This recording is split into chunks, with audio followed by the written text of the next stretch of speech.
Geessa maqaa Yesuusii amanne ammuma lubbuu fayyisee.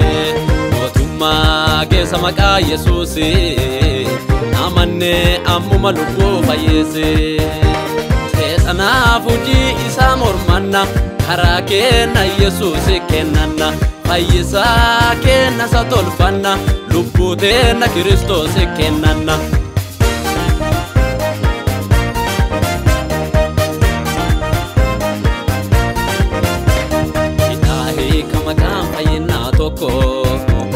Yosa amanne jinu metu foko Itahi kama kampa yena toko Yosa amanne jinu metu foko Maka kana jarra jiru daganna Wambela debute na daganna Yesusin sanyi jiratu tena Dukana kesa jirena fati tena Maka kana jarra jiru daganna Wambela debute na daganna Yesusin sanyi jiratu tena Dukana kesa jirena fati tena Mootummaa geessa maqaa Yesuusii amanne ammuma lubbuu fayyisee.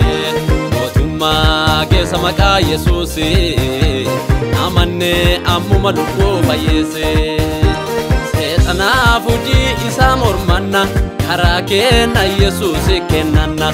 Fayyisaa kenna isa tolfanna lubbuu teenna Kiristoosi kennanna.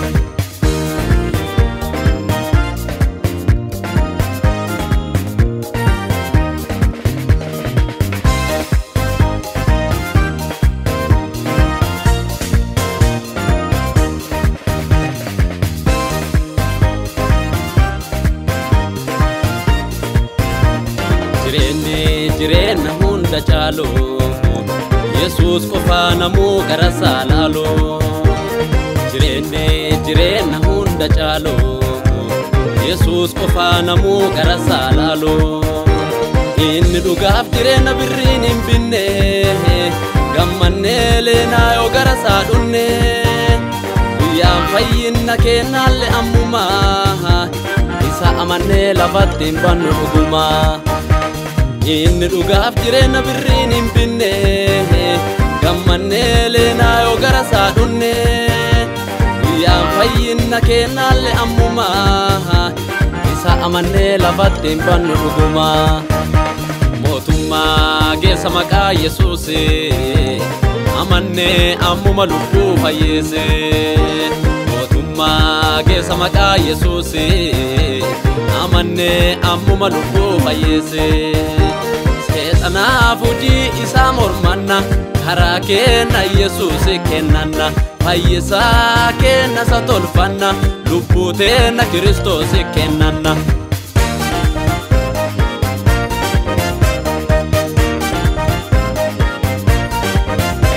Yesuusin fayyisaa namuu kottaa gara isaa kaayisatti amanen badu sodaata ifi yaadu.